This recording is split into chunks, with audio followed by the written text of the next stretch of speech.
I think what's really beautiful in the way that I teach Kundalini through like a very different lens of just femininity and softness and gentleness with the body.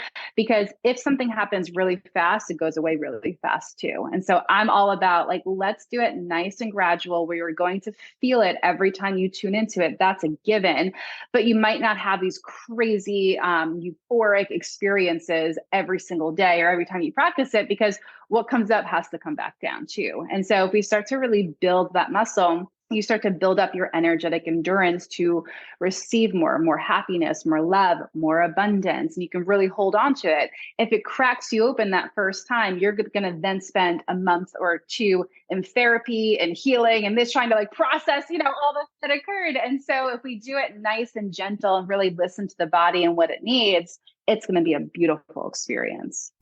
Do you want to wake up feeling like you're stepping into who you're meant to be, into the best possible version of you? What if I told you that the key to your best life, health, and happiness are all around you? You just have to find what works for you. I'm Hope Pedraza, and I believe that there isn't just one way to live a healthy and meaningful life, and that all you need is a little inspiration to make changes that last from the inside out. Each week, I'll be sharing tangible tips and inspirational interviews to help you on your journey. These are the steps to take to improve your life and live with purpose. This is Hopeful and Wholesome.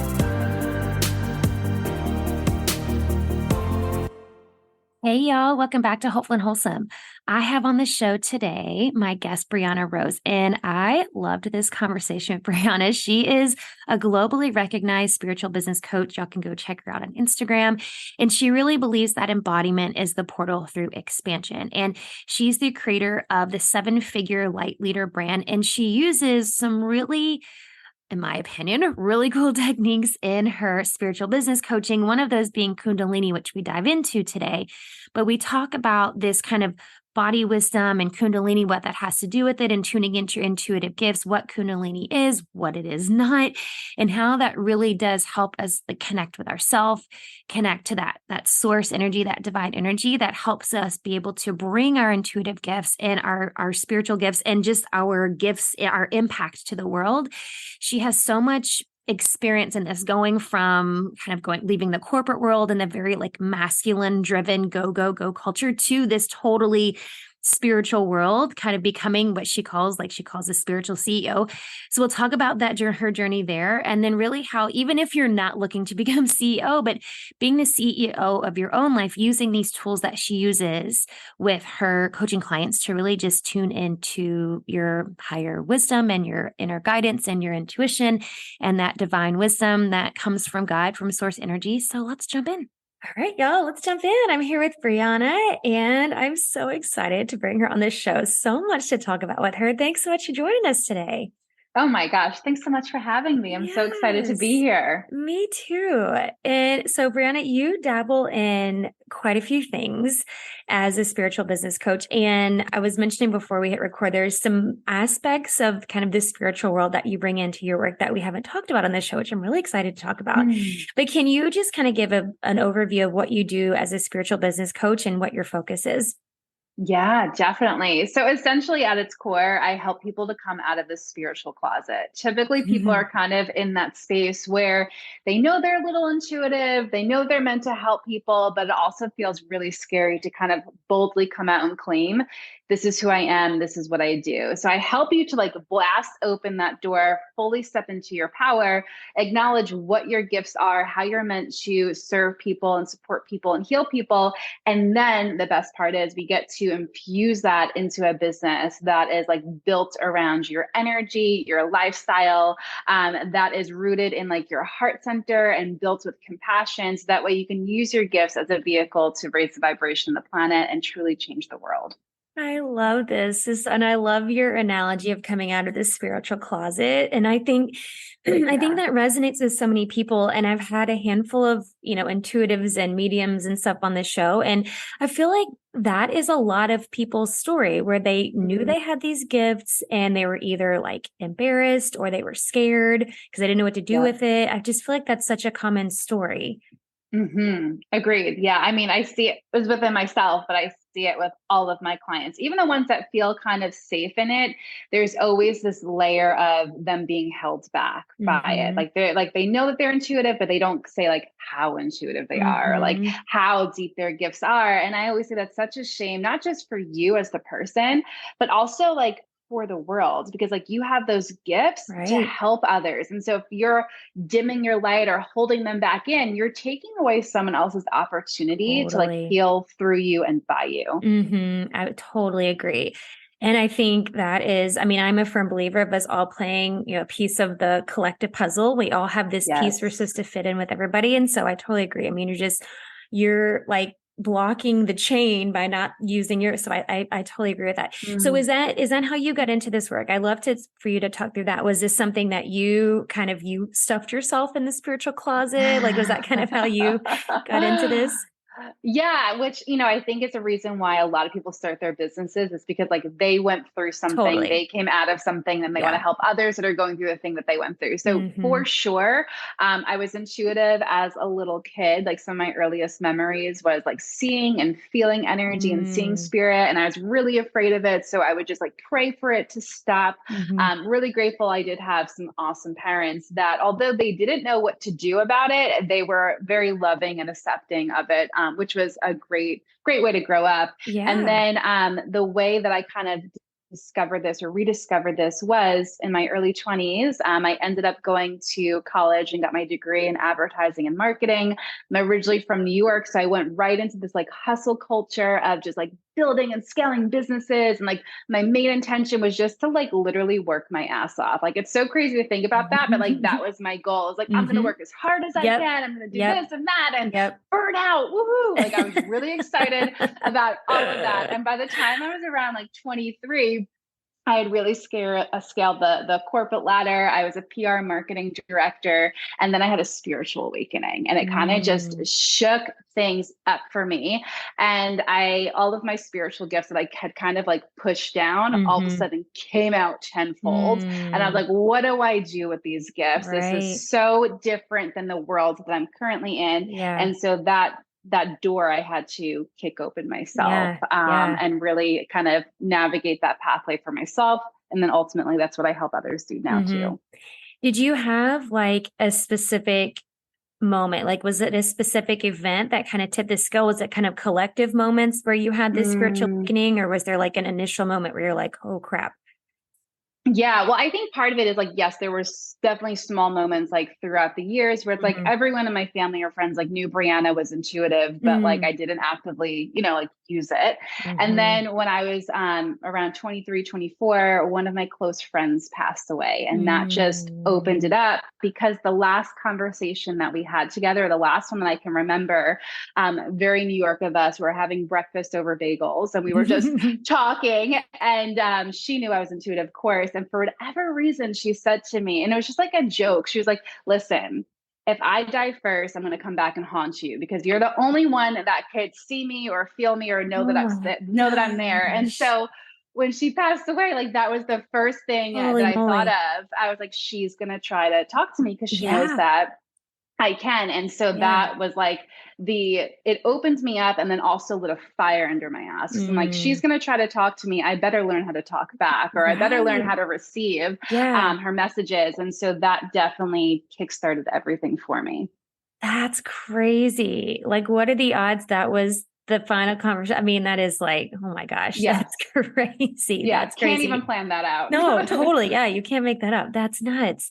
So when you kind of had this awakening and you were kind of, I guess, welcoming these gifts that you already knew you had, what Mm. did that process look like for you and kind of playing Yeah. it It out? it definitely wasn't like exciting and joyful. It Yeah. definitely felt like my life was just like totally shaken up. It felt like things were just falling apart and then also Mm-hmm. rebuilding at the same Mm-hmm. time. Mm-hmm. And so it was really tough because I had this one part of me that had to be this like corporate woman that was like scaling, like that was my identity. I was like, I show Right. up, I build businesses, I make Yep. money, this is who I am. Yep. And then also I'm discovering this whole other part to like the world, but Mm-hmm. also myself, or like rediscovering all these other parts to myself. So it was definitely tough and definitely rocked me. Part of it was because I wasn't surrendering to it too. I was Mm-hmm. fighting it because I was Mm-hmm. scared of it.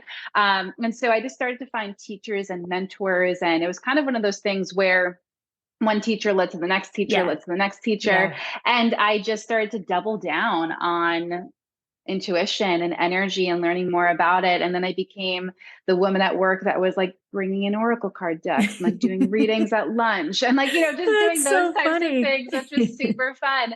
And then I started to realize that I was good at what I did. I love building businesses, but I also knew that there was this whole other part to myself. And I felt Mm-hmm. like I can't do this anymore. Like I'm tired. Like I had that recognition of, oh, life can actually be better than this. I don't Mm-hmm. have to work my entire life away. And so I was about 25 now at the time. And I was like, you know what? I can't do this until I'm 65. Like this sucks. I need to do Mm-hmm. something more. And I wanted to help more people. I felt so prisoned and boxed in Right. by working just for one person. And Right. so I ended up leaving, took a leap of faith and left. And I just doubled down on studying energy, mediumship, channeling, discovered kundalini, and just really spent so much time being on that path of understanding energy, chasing energy, trying to figure out what was going on within myself, and then also trying to survive financially by Right. building my business. Right. And what I started to realize was, as much as I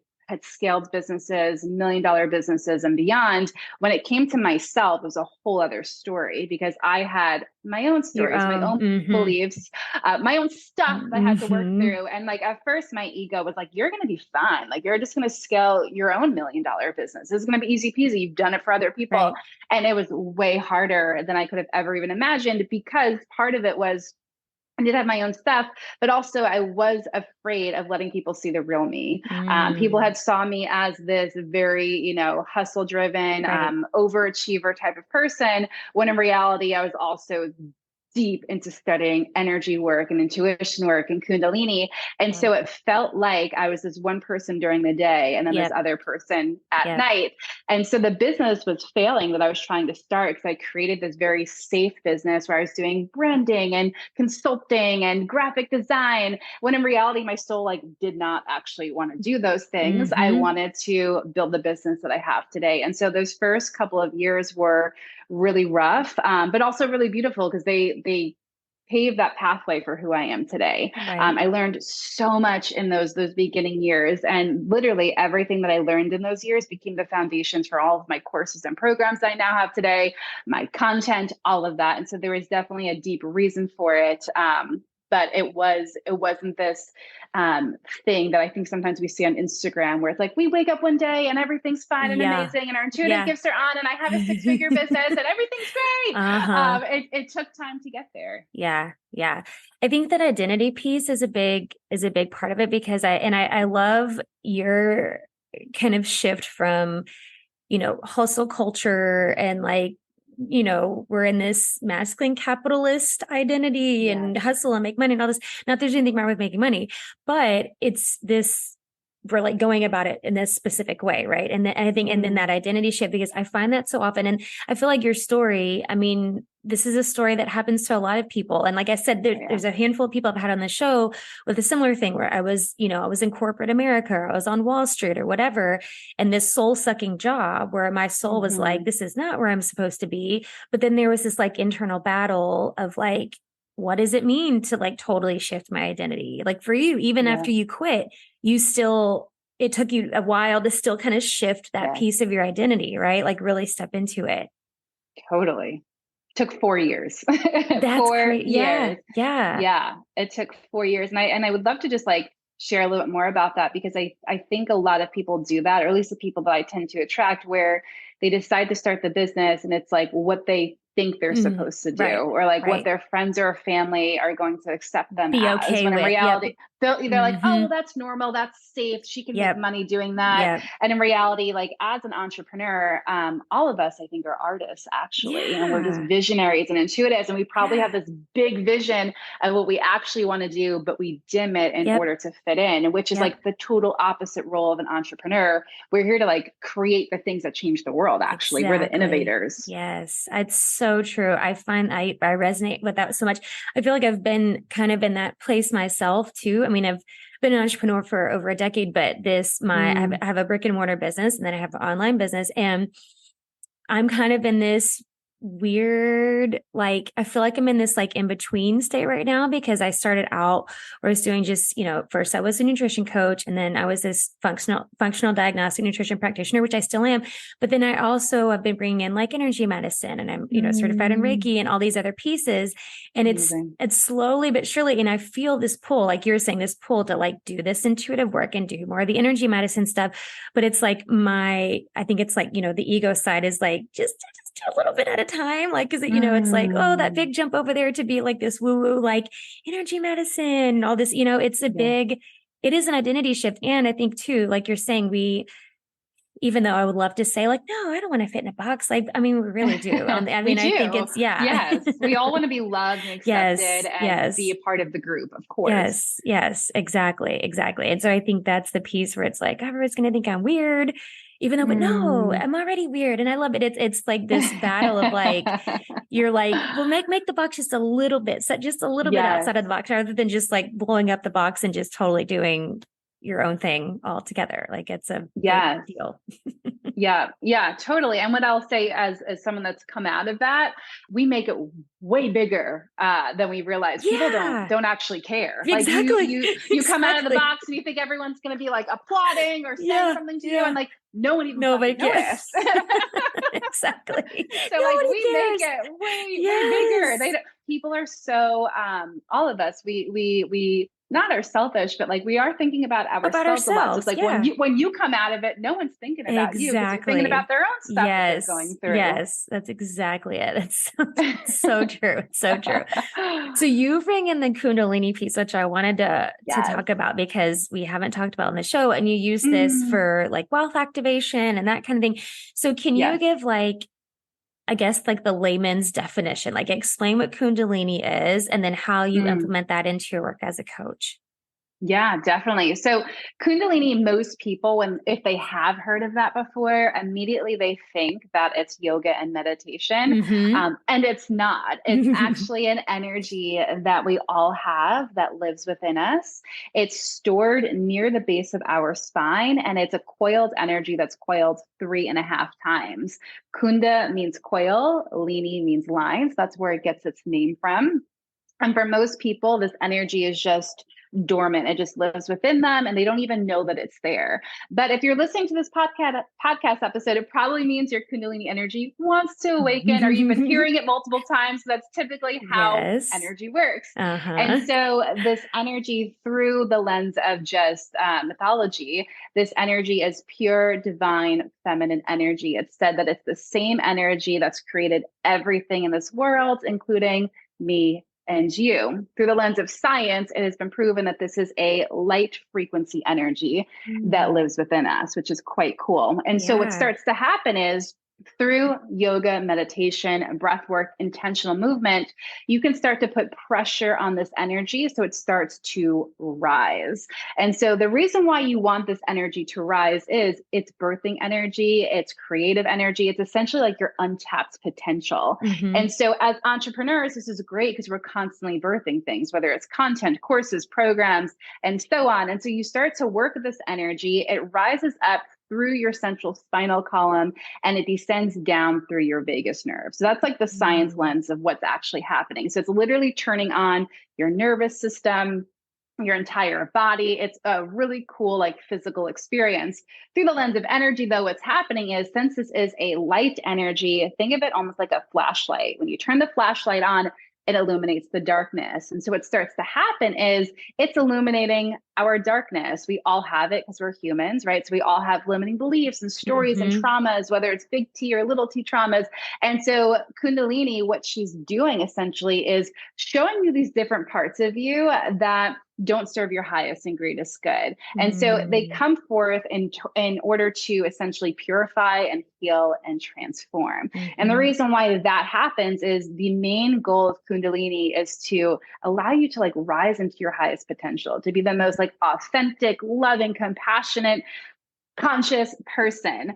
And so in order to get there, you got to do some healing work. There's some things that need to come up to the surface. And some of those things too are things that have been passed down to you that Right. you don't, they're like not even actually yours. They're just Mhm. stored in your body. And so as this energy is rising, it's causing you this opportunity to deeply transform in like a deep cellular way. So that's what's happening through like the lens of the energy and the science of it. The way the energy actually starts to rise is through the yoga, the meditation, the breath work. And what starts to happen is as this energy is rising, it's rising because you're moving your body in a specific way. And we call Mm, these things we call them kriyas, which are sequences of poses, posture, mantra, and breath work. I think of them as like a dance sequence. You're essentially mhm. moving the body in a specific way to have a desired outcome. And the reason why we move the body is the body stores the traumas, the limiting the Right. beliefs. The body's constantly remembering those things. So the body Mhm. has to be a part of the equation if you want a transformation. And so Right. as you're moving the body, essentially you're putting pressure on your energy system, known as the meridian system through the lens of Chinese medicine. You're putting pressure on the meridian system to actually release the stored beliefs, the traumas, the behaviors that aren't serving you. So what's really powerful about Kundalini is yes, it's an energetic experience, but there's also a very physical experience that's happening. It really meets Mhm. us in both of those worlds where the energy is rising and transforming and it's turning on your nervous system. And then also the physical body is moving. The physical body is releasing the beliefs. The physical body is transforming as well. And so once you get the body on board, I always say success is a body language. The body has to move in a new way in order for Mhm. you to actually attract in the things that you want and desire. Mhm. That makes so much sense. So when somebody is Kundalini something that you practice regularly? Is it something you do every now and then? Like, how does the practice Mm. work for people who are successful with it? Yeah, great question. So I will say my personal story with it is I practiced it, my life changed, and then I got so afraid that I didn't practice it again for a little bit because I was like, whoa, this thing is so powerful. Holy moly. And it actually kind of scared me. And I think that that happens for a lot of people where you practice it and you feel like Mhm. there's an undeniable shift that Mhm. occurs when you practice, and it Mhm. can almost feel overwhelming. And so for some people, they might come at it every once in a while. Some people practice it once a week. I currently am been practicing this for over a decade now. So practice it pretty Wow. much every single day. Wow. The reason why I practice it every single day is our modern day bodies, we're sitting at the computer screen, Mhm. we're driving in our cars. And so when the body isn't in proper alignment, the Kundalini cannot rise. We Right. cannot transform. The energy is going to get stuck. And so I think of our bodies almost as like a snow globe. We have to shake them up every once in a while so that way the snow can kind of fall where it's supposed Mhm. to. And so by having this consistent practice, you're moving the body because the body ultimately, everyone's body wants to self heal. Yeah. It wants to self regulate. But Yep. our modern day society kind of prevents that with the way that we Mhm. eat, our stress levels, the way that we Mhm. sit every single Mhm. day. And so when you move the body, you're allowing the body to get into proper alignment for the transformation to actually occur. That makes sense. That makes sense. When so is there a moment where it's like, okay, I've done it once and I feel something happening? Is it like you've done it a few times and it like I guess my question is there a moment when you're doing it that you're like, "Oh my gosh, I feel it happening," or is it kind of the culmination of all of those sessions? Do you know? Mm. Yeah, I think it depends on the person's Mm, body. And I know people listening might be like, oh, shucks. I wish there was like a yeah, the definitive one, yeah. answer to it. Your body is going to allow you to experience whatever you're meant to experience and whatever is safe for your body to Right. experience. And so we can't get attached to everyone's different experiences with this. We can't go into that comparison of like, she had a great experience or like, Mhm. I didn't have it right away. I think what's really beautiful in the way that I teach Kundalini through like a very different lens of just femininity and softness and gentleness with the body. Because if something happens really fast, it goes away really fast too. And so I'm all about like, let's do it nice and gradual, where you're going to feel it every time you tune into it. That's a given, but you might not have these crazy euphoric experiences every single day or every time you practice it, because what comes up has to come back down too. And so if we start to really build that muscle, you start to build up your energetic endurance to receive more happiness, more love, more abundance, and you can really hold on to it. If it cracks you open that first time, you're going to then spend a month or two in therapy and healing and this trying to like process, all the that occurred. And so if we do it nice and gentle and really listen to the body and what it needs, it's going to be a beautiful experience. That makes a lot of sense. Well, and I think it's like anything when you're dealing with like healing the nervous system, regular. I mean, like small steps are better because then, your nervous system is just like totally sprung out. It doesn't know what to do with all of the like input, energetic input. So that makes total sense. So for those listening that maybe what you're talking about is like piquing their curiosity or they're like thinking about coming out of the spiritual closet, do you have, do you have any like tips or strategies on getting started with Kundalini? Or if they're not ready to jump in, like what does kind of the progression look like?